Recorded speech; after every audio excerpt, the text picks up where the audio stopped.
Hi everyone, I'm Jo. Welcome to another tutorial. We're going to be doing a bracelet today, and it is this one.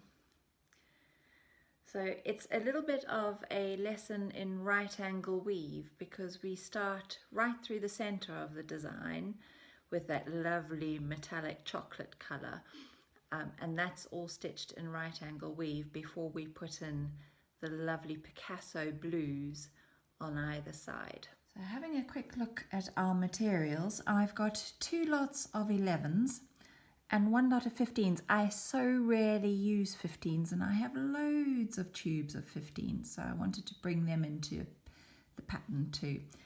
So in my colours I have got metallic chocolate. Now I'm wondering how many times I can say metallic chocolate without actually getting up and going to get a chocolate to nibble on.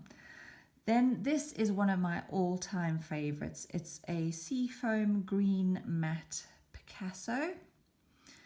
And then the little 15s here are a matte Seafoam. So those are my 3 lots of beads. You will need a clasp, whatever kind of clasp you're hoping to attach onto the end of your design. I'm using a size 10 beading needle.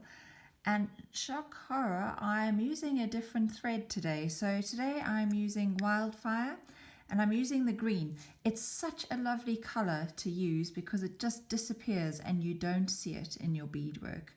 And I'm using the 0.15 millimeter. So those are all the materials we'll need.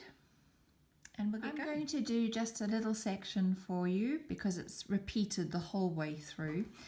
If you pop about 3 meters of thread onto your needle, if you're comfortable working with 3 meters, that should get you through the whole design. If not, you can always add in thread at a later stage. So we're going to start by doing this middle row here in the metallic chocolate, and that is a right angle weave row. So we're going to start out by picking up 4 of our chocolate 11s. And we're going to move them down towards the end of our thread. Now you don't need to leave a long tail for your adding on your clasp because we're going to be backwards and forwards so many times you'll find an opportunity to add on thread. So I'm just leaving a smallish tail and I'm going to pass back through all 4 and to pull it into that little right angle cross or addition sign, I'm going to pass back through the first 2 again. And there you have your little addition sign or your cross sign. So I'm actually going to take my working thread through 1 more of them just so that the working thread is at opposite ends to my tail, and I can actually use that tail to add on a clasp if I want to. But as I said, you didn't have to leave a very long tail because you'll be back to this end to add on the clasp multiple times. So there's our first little addition or plus sign, and now we're going to continue with a strip of these. But we've already got 1 of the 4 for the next lot of 4, and that's the one that my thread's coming out of. So I'm just going to pick up 3, and I'm going to pass back through that one on the end there as my 4th one. And you can see I'm coming through from the opposite side. So the thread is exiting the top of the bead and I'm coming through from the base of the bead. Pull it through, and there is my second little plus sign. And I'm going to pass through the beads till I'm through the 11 that's on the extreme right hand side, ready to continue. Now, I don't want you to worry if things look a little wonky because as soon as we start adding in the Picasso beads, it's going to pull everything into place so it will look superb. Again, you pick up your 3 chocolate, and this time my thread is exiting from the bottom of the bead, so I'm going to pass through that 4th bead but from the top to the bottom. And then again, I want to pass through 2 so that I'm on the extreme right hand side to continue with my strip. You can see it's not looking pretty. The beads are all a little over the show, but as soon as we start round 2, it will look neat and tidy. So I'm just going to do a couple more here now. So pick up 3 and pass through the fourth one, and then come down through 2 and pick up another 3 and come back through the fourth one. So I've done 5 little sections of right angle weave in this little example that I'm doing for you. So there it is. If I pull on the tail and I pull on the working thread, you can probably see those 5 little plus signs, even though they don't look terribly neat.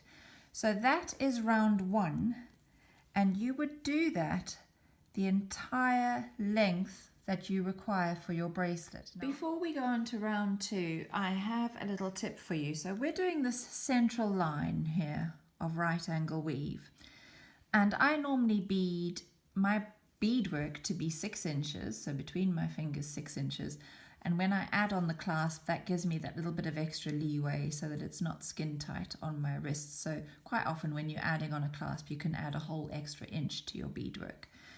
Now this little right angle weave, you could bead 6 inches like that, the row of 6 inches, and you'll measure it and it will be 6 inches.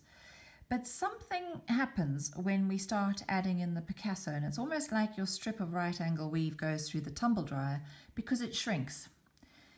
So in order to not disappoint yourselves and have something that's too short to wear, my suggestion is that this strip of right angle weave, you do 1 inch longer than you would normally bead your beaded section. So I normally bead that 6 inches. I would do my strip of right angle weave 7 inches. Okay, so we're going to move on to round 2 and picking up those lovely Picasso beads now. And my thread is exiting the top of the metallic chocolate 11 right on the right hand side. And I'm not going to pick up a bead, but I'm going to go through the top one on that very last little section of right angle weave. Now I'm going to be picking up 1 Picasso at a time, and I'm going to be linking all those the top of my plus signs, the top of my addition signs together. So 1 Picasso and through the top. And just 1 at a time, you're going to add them in. Pulling your thread through all the way. You don't have to have a really tight tension, but you don't want to be loose so that everything's flopping about. So there's my 3rd one. And now I'm going to put in my final one. And when I move my fingers out the way, I'll show you how those Picassos have helped straighten everything up. So can you see the plus signs now are looking far more regular. They're not a little topsy-turvy and all over the place. So now I'm going to bead or thread through without picking any beads. This metallic chocolate on the end and this first one on the bottom, and I'm going to do exactly the same along the bottom edge. So I'm flipping my work over to hold it, and I'm going to pass through those 2. And this, I'm still calling this round 2 because we're just doing exactly the same as we did along the top but along the bottom. So 1 of those Picassos in between each of the metallic chocolate beads. Anybody feeling hungry yet? All the way to the end, and then we'll start round 3. Having completed the top and the bottom of round 2, it should have really stabilized that middle row of right angle weave for you. So we're moving on to round 3, and I'm going to come through the end bead. See what I mean when I say you've got multiple times to add on your clasp, and you can do it at any stage really. So I am going through that metallic chocolate on the very end, and I'm going to pass through the first metallic chocolate and step up through the first Picasso bead. So the start of round 3, we're picking up 3 beads each time, and this is where our little 15s come into play. So 1 15, 1 11, and 1 15, and I'm using the metallic chocolate in the 11s. So through the next Picasso bead. Now this round 3 is a little bit fiddly, but it's well worth taking the time to get it right. The beads don't look like they're sitting very well there, so what you're going to do is you're going to pinch the metallic chocolate bead out in your finger so that the little 15s sit close to those picassos. And when you pull it through, you get that lovely little V out to the side.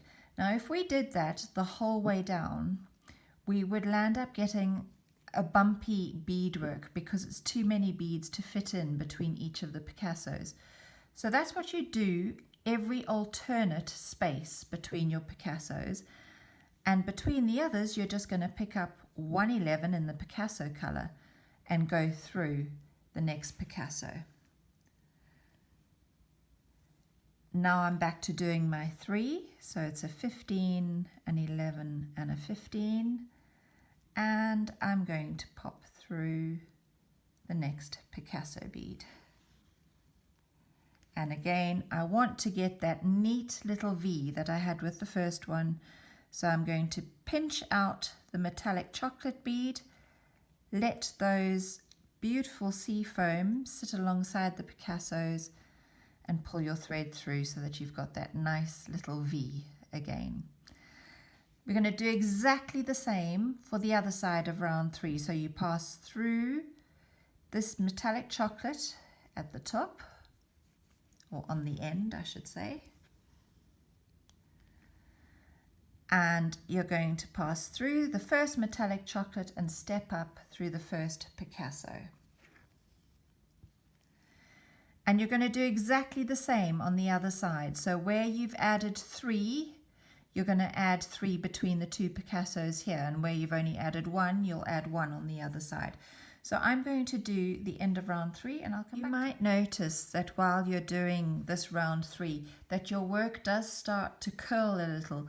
Just every now and then, pop your design down on your mat and just flatten it out with your fingers, and that will iron out any tension problems, just so that the beads sit flat in your design. If you're really worried about the curling, then the next round, so round 4, we're going to join up these bits that stick out, so it does make it more stable. But just giving your work a little press into your mat should iron out any of those problems.